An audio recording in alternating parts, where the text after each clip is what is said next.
ሰላም የዴሊ ፎረም ቤተሰቦች፣ ኢራቅ በሚያዝያ ወር 10 ሚሊዮን በርሜል ነዳጅ በሆርሙዝ በኩል መላኳን አስታወቀች። ከኢራን ጦርነት በፊት በወር 93 ሚሊዮን በርሜል ነዳጅ ትልክ የነበረችው ኢራቅ በሚያዝያ ወር 10 ሚሊዮን በርሜል ብቻ መላኳን የአገሪቱ የነዳጅ ሚኒስትር ባሲም መሐመድ አስታውቀዋል።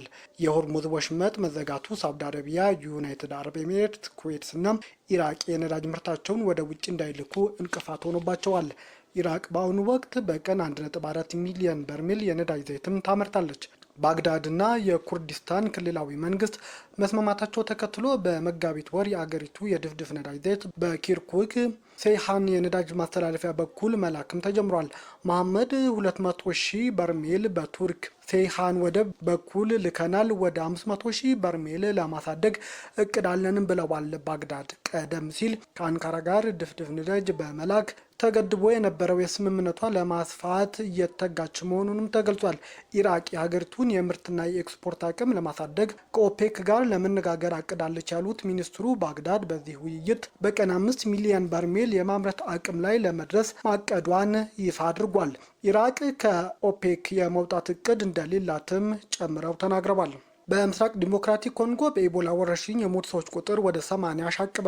የአፍሪካ በሽታዎች መቆጣጠሪያና መከላከል ማዕከል አፍሪካ ሲዲሲ በዲሞክራቲክ ሪፐብሊክ ኮንጎ ምስራቃዊ ኢቱሪ ግዛት በተከሰተው የኢቦላ ወረርሽኝ የሞቱ ሰዎች ቁጥር 80 መድረሱን ገልጿል።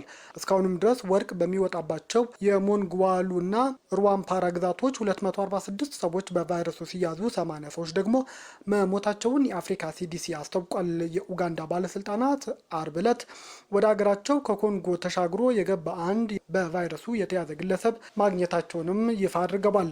የኡጋንዳ ጤና ሚኒስቴር እንዳስታወቀው የ59 ዓመቱ ግለሰብ ቫይረሱ እንዳለበት ከተረጋገጠ በኋላ ሐሙስ ዕለት መሞቱን አስታውቋል።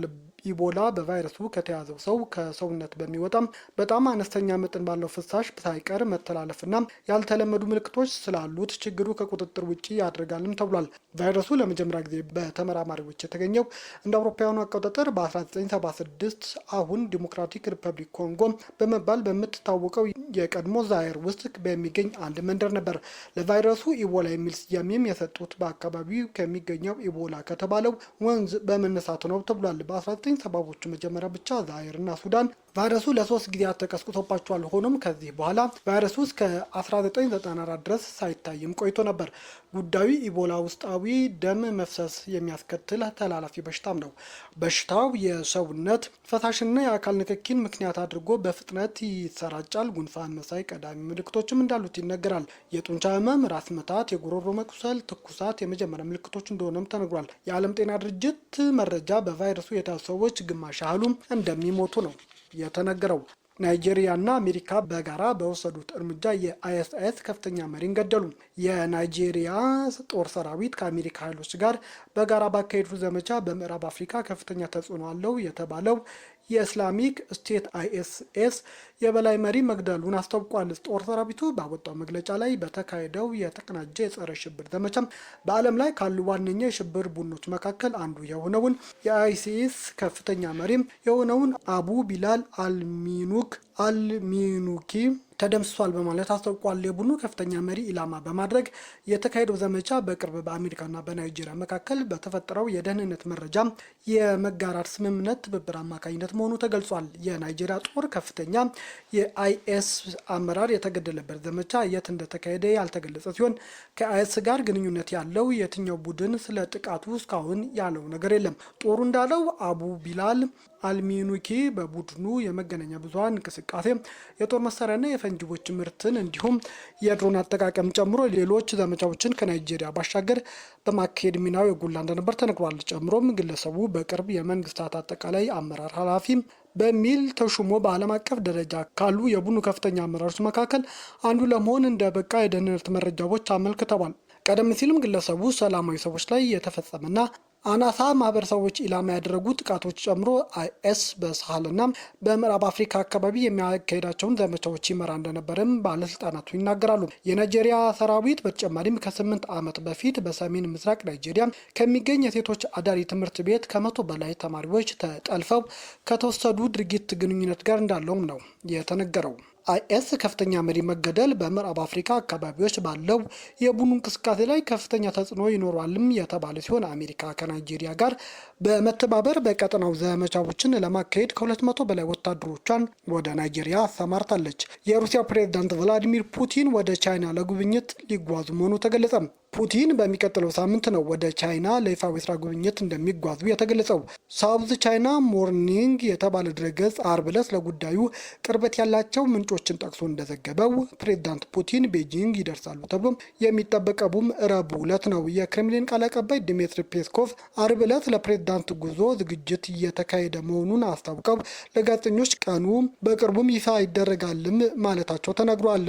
አጀንዳው ግልጽ ነው፣ በዋናነትም ከሁለትዮሽ ጉዳዮች ይሆናል በማለት ፔስኮቭ የሁለቱ ፕሬዝዳንቶች ውይይት በስልታዊ አጋርነት ላይ የሚያተኩር ነውም ተብሏል።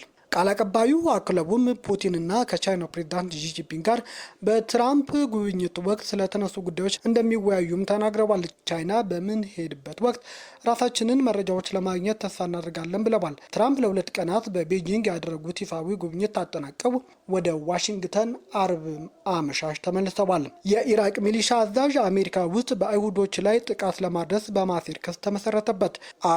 አሜሪካ አርብ ዕለት የሂዝቦላ አባል የሆነውን ኢራቃዊ በቁጥጥር ስርም አውላለች። መሐመድ ባቃር ሳድ ዳውድ አልሳዲን የተባለው ግለሰብ በኢራን ለሚደገፈው የሽብርተኝነት ቡድን የቁሳቁስ ድጋፍ በማድረግ የተመነጀለ ሲሆን በአሜሪካ ዜጎችና ፍላጎቶች ላይ ጥቃት እንደሚፈጽም ትዕዛዝ ሰጥቷል በሚል ተወንጅሏል። የአሜሪካ ፍትህ ቢሮ ግንቦት 7 መሐመድ ባቃር ሳድ ዳውድ አልሳዲ ኢራቃዊ ዜግነት ያለውና የሂዝቦላ ካታይብ ከፍተኛ አባል በቁጥጥር ስር ውሏልም ብሏል። ቢሮው አክሎም ከቅርብ ጊዜ ወዲህ አልሳዲ የካታይብ ሂዝቦላና የኢራን አብዮታዊ ዘብ ግቦችን ለማሳካት በአሜሪካና እስራኤል ፍላጎቶች ላይ ጥቃቶች እንዲፈጸም እንዲሁም አሜሪካውያንና አይሁዶች እንዲገደሉ ሲቀሰቅስ ነበር ሲልም ወንጅሎታል። የግለሰቡ መያዝ አሜሪካ በቅርቡ በኢራን የሚደገፈውና በኢራቅ ውስጥ የሚንቀሳቀሰውን ታጣቂ ቡድን ላይ ከወሰደችው እርምጃ መካከል አንዱ ነው ተብሏል። የአሜሪካ ፍትህ ቢሮ የግለሰቡ ምስል ከቀድሞ የአብዮታዊ ዘብ ቅዱስ አዛዥ ቃሲም ሱሌማኒ ጋር አጋርቷል። አሜሪካ ሱሌማኒ እንደ አውሮፓውያን አቆጣጠር በ2020 በኢራቅ ውስጥ በፈጸመችው የድሮን ጥቃት ከካታይብ የሂዝቦላ አዛዥ ጋር አቡ ማሃዲ አልሙሃዲስ ጋር ገድላው ነበር። አሜሪካ የተኩስ አቁሙ በ45 ቀን መራዘሙ ስታስታውቅ የእስራኤል ጦር 6 ሰዎችን መግደሉን ሊባኖስ አስታውቃለች።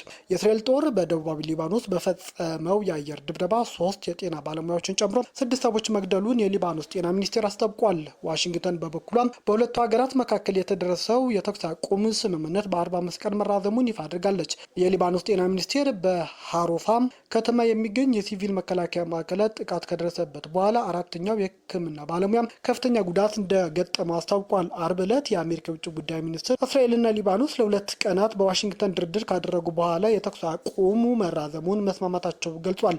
የአሜሪካው ፕሬዝዳንት ዶናልድ ትራምፕ ሚያዝያ 8 2018 በሁለቱ ሀገራት መካከል የተኩስ አቁም ስምምነት መደረሱን ይፋ ቢያደርጉም ከሂዝቦላ ጋር የሚደረገው ውጊያ ግን ቀጥሏል። ረቡዕ ዕለት የሊባኖስ ጤና ሚኒስቴር በአገሪቱ ደቡባዊ ክፍል እስራኤል በፈጸመችው የአየር ጥቃት 8 ህጻናት ጨምሮ 22 ሰዎች መገደላቸውን አስታውቋል። የውጭ ጉዳይ ሚኒስቴር ቃል አቀባይ ቶሚ ፒጎት እነዚህ ንግግሮች በሁለቱ ሀገራት መካከል ዘላቂ ሰላም እንዲያመጣም አንዳቸው የሌላቸውን ሉዓላዊነት እንዲሁም የግዛት አንድነት እንደሚያከብሩ እንዲሁም በሚጋሯቸው ድንበሮች አካባቢ ትክክለኛ ደህንነት በሚያሰፍን ተስፋ እናደርጋለን ሲሉም ተናግረዋል። የውጭ ጉዳይ ሚኒስትር በሰኔ ወር የፖለቲካ ድርድሩም ለመቀጠል ዳግም እንገናኛለን ሲሉም ተናግረዋል። ፒጎት አክለውም በተጨማሪ ግንቦት 21 አዲስ የደህንነትና የመከላከያ ውይይቶች በፔንታገን ይጀምራልን ብለዋል። በአሜሪካ የእስራኤል አምባሳደር ይቼል ሌተር ውይይቱ ግልጽና ገንቢ ነበርም ብለዋል። የሊባኖስ ጠቅላይ ሚኒስትር ናዋፍ ሳላም ከእስራኤል ጋር በሚደረጉ ድርድሮች ያለንን ስፍራ ከፍ ለማድረግ የሁሉንም የአረብና የዓለም አቀፍ ድጋፍ ለማሰባሰብ ተስፋ እንደሚያደርጉም ተናግረዋል። እስራኤልና ሂዝቦላ የሚያካሂዱት ውጊያ ተከትሎ ከ1 ሚሊዮን በላይ ሊባኖሳውያን ከመኖሪያ ቀያቸው ተፈናቅለዋል። አብዛኞቹ ተፈናቃዮች ሂዝቦላ ከሚቆጣጠራቸው ደቡባዊ የአገሪቱ ክፍል የተፈናቀሉ ናቸው። ከምስራቃዊ ቤካ ቫሊ እንዲሁም ከቤሩት ደቡባዊ ክፍል ዳሄም ይገኙበታል። በእስራኤልና በሂዝቦላ መካከል ግጭት የተቀሰቀሰው የኢራን ጦርነት ከተጀመረ በሁለተኛው ቀኑ ነበር። በወቅቱ ሂዝቦላ ወደ እስራኤል ሮኬቶች ያስወነጨፈ ሲሆን የእስራኤል ጦር በበኩሉ በደቡባዊ ሊባኖስ መጠነ ሰፊም የአየር ጥቃትና የምድር ጦር ዘመቻንም ጀምሮ ነበር። ከዚያን ጊዜ ጀምሮ በሊባኖስ ብቻ 2896 ሰዎች ሲገደሉ 18 የእስራኤል ወታደሮችና ሰላማዊ ሰዎች በሄዝቦላ ተገድለዋል። ሴራሊዮን ከአሜሪካ የተባረሩ በመቶዎች የሚቆጠሩ ምዕራብ አፍሪካውያንን ለመቀበል መስማማቷን ተናገረች። ሴራሊዮን በአሜሪካ የሚባረሩ በመቶዎች የሚቆጠሩ የምዕራብ አፍሪካ ስደተኞችን ለመቀበል መስማማቷን የአገሪቱ የውጭ ጉዳይ ሚኒስትር ለሮይተርስ ተናገረ። ስምምነቱ የትራምፕ አስተዳደር ከአገር የሚያባረራቸውን ስደተኞች በፍጥነት ለማስወጣት ከወሰዳቸው በርካታ እርምጃዎች መካከል ይህ አንዱ ነው።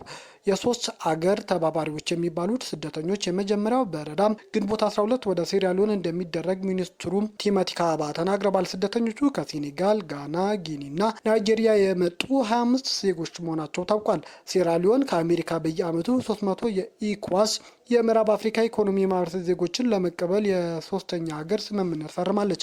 በወር ከፍተኛው 25 ስደተኞች ይገባሉ ሲል ካባ ተናግረዋል። አሜሪካ ከዚህ ቀደም የሶስት ሀገር ስደተኞች እንደ ዲሞክራቲክ ሪፐብሊክ ኮንጎ፣ ጋና፣ ካሜሮን፣ ኢኳቶሪያል ጊኒ እና ኢስዋቲኒ ወዳሉ የአፍሪካ ሀገራትም አባራለች። ይህ በህጋዊ መሰረትና በስደተኞች አያያዝ ላይ በህግ ባለሙያዎችና በመብት ቡድን ክርክር ማስነስቷል።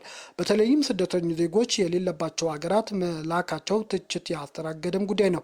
ሴራሊዮን ከኢኮዋስ ሀገራት የሚወጡ ስደተኞች ብቻ ለመቀበል ያደረገችው ስምምነት ከጋና ጋር ያለው ተመሳሳይ ነው። ሮይተርስ የዜና ወኪል ቀደም ሲል ጋና፣ ኢኳቶሪያል ጊኒ እና ሌሎች የአፍሪካ ሀገራት የተላኩ ስደተኞች ምንም እንኳን በአሜሪካ ፍርድ ቤት ጥበቃ ቢሰጣቸውም ወደ ትውልድ ሀገራቸው እንዲመለሱ እንደተገደዱም ዘግቧል።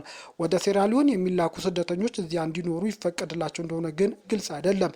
የሴራሊዮን መንግስት አንድ ቃል አቀባይ ሲጠየቁ ወዲያው ምላሽ አልሰጡም። የውጭ ጉዳይ ሚኒስትር ካቤ ሴራሊዮን ስደተኞቹን በመቀበሏ ምን እንደምታገኝ አልገለጹም። የኢሚግሬሽን ፖሊሲዎቻችን መደገፍ ከአሜሪካ ጋር ያለን የሁለትዮሽ ግንኙነት አካል ነው ብለዋል። ባለፈው የካቲት ወር በዲሞክራቲክ የሴኔቱ የውጭ ጉዳይ ኮሚቴ የታተመው ሪፖርት ወደ ሶስተኛ ሀገር ማባረር አጠቃላይ ወደ ውጭ ያልተዋቀረ ቢመስልም ከ32 ሚሊዮን ዶላር በላይ ለአምስት ሀገራት መላኩ ግን ታውቋል። እነዚህ ሀገራት ኢኳቶሪያል ጊኒ፣ ሩዋንዳ፣ ኤልሳልቫዶር፣ ኢስዋቲኒ፣ ፓላው ናቸው።